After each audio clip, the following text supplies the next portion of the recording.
Welcome back to another episode of Rock Boys Football. We got another 2023 Dallas Cowboys NFL Mock Draft. We do these a couple times, like maybe once or twice a week. So we enjoy doing this. We enjoy talking to the Dallas Cowboy fans. We obviously joined by Rock, our guy who's kind of the expert on the Dallas Cowboys and also an expert on all these college football prospects as well. So if you do enjoy the content, you like talking the NFL draft, you like talking some Dallas Cowboys football, consider subscribing to the channel. Especially the Dallas Cowboy fans, like you guys have been absolutely awesome supporting the channel. We really do appreciate it. And all the support means a lot to the fellas. Rock, before we get into this draft, let's talk a little bit about the other two drafts we've done. So the one we did about a month ago, we went Broderick Jones, number 1 overall, kind of solidifying that tackle spot, a tackle we really like. And then last week, we go Joey Porter Jr., and then we address the wide receiver position with Jalen Hyatt. What kind of positions, as we roll into this mock draft, are you really trying to think about addressing here? At this point, after PFF kind of changed their board a little bit, you see some wide receivers falling. I think that we need to start getting into the discussion of Jalen Hyatt in the first round soon. No. I know. It's but it's coming to that point. I think that you listen on Twitter and on all these podcasts, and right now it seems like he's almost a first round lock at this point. So wide receiver, if they fall, offensive guard like Osiris Torrance, that'd be a nice pick. But yeah, offensive line, wide receiver, cornerback, it's just the same thing for the Cowboys. It seems like every year. Let's fire it up. And I almost like for the Cow, like you're gonna get such a good quarterback that falls to 26 because I think this quarterback class is so loaded. So waiting to see where we fall at. Like what if Myles Murphy's there at 26, which is insane, but might actually happen. Do you do it? I wouldn't mind it at all. He's my number 3 ranked edge. Also have to consider the fact that Dorrance Armstrong has one more year after this year. Tank Lawrence is kind of an injury guy. You worry about that. Is Mike a full-time edge after this year? So if a guy like that's on the board, I think you have to pick him. But, I mean, there's always options elsewhere. Yeah, and like the cornerback, I don't love the cornerbacks that fell. Like we didn't get a Joey Porter Jr. to fall. Christian Gonzalez, like Devin Witherspoon, those elite cornerbacks didn't fall. I almost think you have to take best player available. And I don't know if Myles Murphy will be available. And it's weird because a lot of the discussion is like Myles Murphy continues to move down boards. And when you watch his film, like you wish you saw a little bit more pass rushing chops from Myles Murphy, but he's still a freak athlete who can win with speed around the edge and right through tackles. And he's one of those guys that he's going to come to the NFL and he's going to be solid. Like he has such a high floor. Just to play devil's advocate here, there's already buzz on Cowboys Twitter that the scouts and Jerry Jones will not let Bijan Robinson pass them at 26. Again, I don't know if that happens with Myles Murphy on the board still, but that's another route that if he's there, he's probably getting picked by the Cowboys. What are your thoughts on Bijan going to 26? He's a top 5 player in the draft, so naturally I'm happy about that. I don't love the idea of drafting a running back in the first round. I think it's usually always a mistake, especially in this draft with all the depth at running back. So I wouldn't hate it, but being this late in the draft and getting that high of a not value, but a quality player. Yeah, I mean, like if we pick Bijan, we're gonna get hate for it, right? Like these people are not gonna be happy. But I'll also buy a jersey. Absolutely, he's gonna be my favorite player. He's been the most fun running back to watch since probably Saquon Barkley at Penn State. So if it's up to you, Myles Murphy, Bijan Robinson, you're the GM. Where are we going? If I'm the GM, if I'm Jerry Jones, I'm picking Bijan Robinson. I just know it's going to happen. Let's do it. Let's do it. I like it. And one thing about Bijan, if Cowboy fans are like hesitant, and you made a really, really good point when we were talking some NFL draft stuff earlier this week. If you're looking for an offensive playmaker in this draft class, like the wide receiver, it's not a great wide receiver class. No. And so if you're looking for an impact player on the offensive side of the ball, it might be Bijan Robinson as your best bet. Yeah, no, I agree. It's just you got to find a playmaker somewhere for the Cowboys. And if that's the best one on the board, I guess you got to take him, right? And he does so much more than just a ball carrier. So good out of the bench. He's really, really good. All right. Taking a look at pick 58. You want to take a look at these wide receivers here. It's been kind of a popular spot. We have Jalen Hyatt on the board. We don't want to make it easy on ourselves, right? I mean, Jalen Hyatt would be the pick for me. If we look for, I think Tomlinson's a little bit early for him. Yes. What position group you want to look at? Let's look at corner. I just want to see what's up there. I do like Eli Ricks, by the way. I love it. You watched him yet? Yeah. Eli. Yeah. And Cam Smith, Keely. Wow. Okay. We have some options. That's for sure. Let's stick with corner. Let's kind of work through these guys. I think right now, if I'm the Cowboys and I'm looking for a high upside player who fits our defensive scheme, could be opposite of Trayvon Diggs, Keely Ringo makes a lot of sense. He's not my highest ranked corner out of that list, but in terms of what the Cowboys are looking for, he fits the mold almost perfectly. Yeah, and Keely Ringo's a guy that you have question marks about the fluidity in his hips and like man coverage ability. But it's like those guys who are 6'2", 210 pounds who run 4.3 40s, like they don't grow on trees. And Keely Ringo is a special athlete. I think Eli Ricks is also phenomenal. He didn't play that much football for Alabama because he had some off the field issues and transferred him from LSU. But when he got on the field, like, I love his game. I think he's so smooth. He has really, really long arms. He's 6'2", 190, so a little bit more undersized. And I have some question marks about the long speed that you don't really have with Keely Ringo. But, man, he's fluid. He uses his hands extremely well. Like, you could sell me on both those guys, and quite frankly, Cam Smith could be in that discussion as well. Yeah, it's tough. I mean, you can really throw a dice out and see which one you want to pick. Again, I'm high on Eli Ricks too. That's tough. Do you trust the 1 year of production over Keely's kind of? No, you go Keely. You go Keely. I think so too. And again, in the NFL draft, like you want to bet on traits, and there's not really many cornerbacks with better traits than Keely Ringo. I think there's room for him to grow too, especially when he's playing zone coverage. Like that's where he's best at. Like let him keep his eye on the quarterback, go play the football when it's in the air, and use that big body and that length to be a playmaker. I think he's going to be really, really good at the next level. I mean, look at some of those wide receivers who you got to deal with. Like he has that physicality and size to deal with those guys. Yep. Pick 190 or pick 90, I should say. Like position group that you might be want to take a look at. We address cornerback. We could take a look at wide receiver now. Yeah, that, and then I'm curious about the why you banging the table for A.T. Perry already? Perry. Yeah, I have Cedric Tillman and Tyler Scott higher. Either way. Wide receiver, tons of guys. If we're looking for speed, I think Tyler Scott might be the fastest wide receiver of the entire draft. I can get stretched the field. Cedric Tillman's kind of that outside threat that we're going to want on the Cowboys this year because Mike McCarthy really likes playing CD in the slot. So trying to find someone opposite of Michael Gallup, Cedric Tillman fits that mold. I mean, he dominated in 2021 against like an Alabama. His 2021 film was like people forget how good he was. Yeah, it's beautiful. It was a great film. Like way better. Like he was like the wide receiver one. Yeah, definitely. So let's just see if there's any value at the guard position. If not, let's come back to wide receiver. I but those guys like Andrew Voorhees, I know you don't like him as much. I mean, he's still higher on my board than he shouldn't be here at round 3 for me. I agree. I was doing a Bills mock the other day, and I was like, oh, like Andrew Voorhees is arguably top 75 player. Like he's a dog. Yeah, and he can move too. With the Cowboys signing the new offensive line coach, they're going to be running a lot of inside zone. So Voorhees is kind of an athletic guard that can be kind of a mover in the run game, but he's also great in pass protection. So I wouldn't be mad about that pick, especially at pick 90. Can I look at interior defensive line for you guys real quick? You may. Absolutely.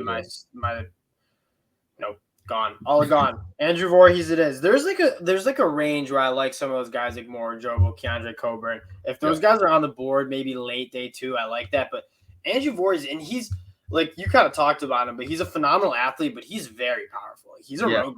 And you noted, like, what's the one flaw in his game is he plays with a lack of balance sometimes. Mm-hmm. And that's just because he's leaning on people so much and he just playing such a physical brand. So you want to see him clean that up, but that's kind of what you want in an interior offensive lineman. Absolutely. And that gives us the ability to not sign Connor McGovern as well, which would be huge for cap savings.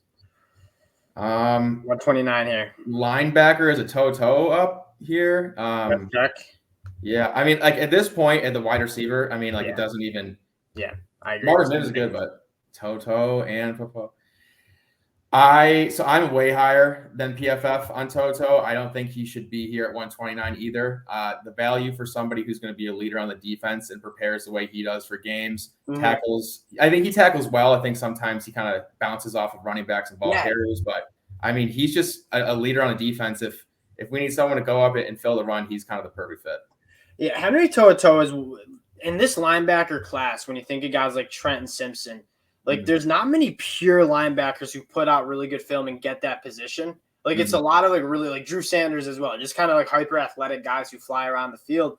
Henry To'oTo'o is one of those like really trustworthy, steady Eddie linebackers that you noted.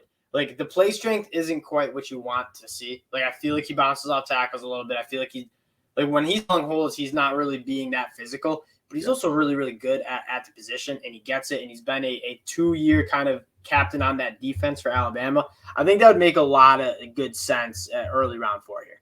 Yeah, I think it's a testament to him that he was able to keep up his production even after he transferred from Tennessee, right? He's moving from defense to defense and is asked to be a leader and the best tackler on the team, and he succeeded at that. And yeah, it took him in 2021. It took him some time, and his best film was 2020 Tennessee film. He was a freak, and you never really saw that come to fruition at Alabama. But man, he's gonna be good now. Taking a look at round 5, Rock, if there's an argument for like not taking Bijan at 26 overall, this is these running backs available. Right. I mean, it's crazy the value you can get. I mean, if we're looking to replace Zeke and Pollard, you could look at, I mean, Eric Gray's great out of the backfield. But again, I don't want to go running back again. No, you can't go running back again. I'm just saying like some of these running backs are damn good and that you can get at round 4, round 5. All right, position that you might be taking a look at here now. Let's see if there's anything left at wide receiver. I mean, it's kind of slim pickings. If we're looking for a separator or someone who's just a natural ball catcher, Charlie Jones, Puka Nacua is really good. It's just slim pickings, man. Slim pickings. It's tough. I go up again. I mean, how much Charlie Jones can get better at this point? I think he's kind of capped out as an athlete and as a player. I think also you got to consider the Cowboys and what we were doing with Odell Beckham in the middle of the year. I think that conversation gets revisited in the offseason. So I predict them not to really go wide receiver in the draft, but more in free agency and trade. So let's just let it go. Let's. There's one guy I want to highlight, Justin Shorter from Florida. He's like one of my favorites. Just a high ceiling player that never really put it together at college. He's a former top 10 player nationally coming out of high school. He just hasn't put it together yet. But if you're looking for a high upside boundary receiver and late in round or day 3, like he'd be a guy. All right, different position groups. You taking a look here? Safety is nice. I mean, there might be a safety I love. Is Trey Dean still on the board? Oh, he's off. Let's go best available. Just go to the big board and just see what they have. And we'll just kind of. I mean, Eric Gray's my number 1 player. I know you like Antonio Mafia a lot. Yeah, see, that makes it tough with Voorhees, though, because then where do you play him? Julius Brents is a guy at Kansas State who has like 82-inch wingspan. He's kind of a nice look. Yeah. We already addressed that. He'd be nice. If you pass on a corner early, he'd be nice. I like him, man. Are you – I didn't love him. Did you see anything more after you watched more tape? No, I like the traits that he has. His film sucks. His film is horrible. But like in late round, like – you might want to take a flyer on a guy with like some good get off and some length, but the film is like bad. What about tight end? Let's just check. Dylan Horton. I didn't even hear you say that name, but yeah, we'll go back to that. I think Josh Wiley's good. Will Mallory's good. It's a lot of good tight ends, man. Yeah, honestly, in terms of best player available and of need, edge defender with Dylan Horton just makes a ton of sense for us. I think that he can kind of be a backup to DeMarcus Lawrence this year. And with his just tenacity and his effort every single game, I think he'd see the field pretty quickly. And he's just, you said it, solid overall. I don't think he'll ever be an all-pro edge rusher because I don't think he's got the top-end athleticism. Mm-hmm. But there's something to be said with the production that he had at TCU and the motor. You noted the motor. Like, that's what you see most when you watch him. I think Dylan Horton would make a lot of sense here. Yeah, love it. All right, we got picks. We got some work to do. I'm trying to think of some of my personal favorites. I wouldn't mind a Julius Brents here just because we saw what happens when the Cowboys corners get hurt, and we lost 2 and 3 corner last year, and I don't think you never have enough. Oh, he left. He's off. He's off the board. That's just an absolute shame. This is the kid. This is the little brother, right? Little brother of the guy who's on our team right now. The Oregon State kid. Yeah, he was on Last Chance U. So if you ever want to watch that, it's a great show. You go tight end here. You guys love the Big Ten area tight ends. You got plenty of them, right? Hendershot. Yeah, I'd be fine with that. I think that picking a tight end here makes a lot of sense because I doubt that we re-sign Dalton Schultz, and we do have Hendershot, we do have Jake Ferguson, but somebody else in that field of play would be perfect. So I'd be fine with that. All right, let's rip a tight end. And again, it's like you guys run a lot of tight end sets, so you want to get. I like Josh. He's way bigger than I thought he was. He's like huge. He's like huge. Massive. Let's go get Josh. I like Lou Schoonmaker too. If you're looking for, we got 176 now. Goodness. Try to find some prospects that I'm a big fan of Carter Warren, although he didn't play much. Do we just go Charlie Jones? I mean, do we just get someone who can be reliable and see if he can make the team? At this point, pick 176. Yeah, no, I mean, yeah, him or Ronnie Bell. Those are two guys that are just like they're steady Eddies. Charlie Jones, man, yeah, let's go. Let's do it. Do it. Productive player. Former UB Bull.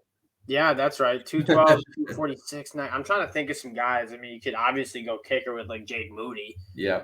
But then they're gonna give us an F, and I hate that. I love McClendon Curtis. He will not be here. He is gonna go top 150. Yeah, dude. Easily. He's a guard. Do you think he's a guard too? Yeah, definitely. I think they put him at tackle just because he's the best offensive lineman on Chattanooga's team, right? I mean, he's a guard in the next select. So I don't think he's the athlete to play tackle, but dude, he's a mauler, man. He's just an absolute physical freak. Do you want to go kicker? Like, I'm fine. Do it. Let's do it. You're just hitting all the positions on the board. Yes. Moody. Give me Moody. I really love that draft. Yeah, Dallas Cowboys fans. That's a Michigan football fan. Jake Moody was, for one, forced to kick a lot of field goals because we couldn't run a red zone offense. So he's just kicking field goals all day. And two, when it matters most, like he makes those kicks. Yeah. He's got ice in his veins, which oh my God. Oh dear Lord. Got murdered. Oh no. Bijan, the PFF's just nerds that don't value running backs. Bijan's different. Keely Ringo, again, like him being the 75th overall prospect on their board is nuts. And Andrew Voorhees, you could say the same thing. We got guys we like that PFF doesn't, and that's kind of how simulators work, right? Like the guys are available, that's who you're going to rock with. Yeah, I think we got great value. So the Ringo D, Voorhees F. I mean, at what point is Voorhees not an F for them? I mean, that's end of round 3, pretty much a day 3 pick at that point. Who's one of the better? He's an All-American guard. Right. I love it. Yeah, I think this was good, and I'm Dallas Cowboy fans in the comments. Let us know about the Bijan discussion because again, like you could go either way with it. I think it's a very wherever Bijan goes, it's going to be fun. It's going to be fun because he's one of the best running backs we've evaluated since Saquon. So let us know in the comment section, and of course, if you like this content, consider subscribing to the channel. We appreciate you guys, and we'll talk to y'all later. Peace.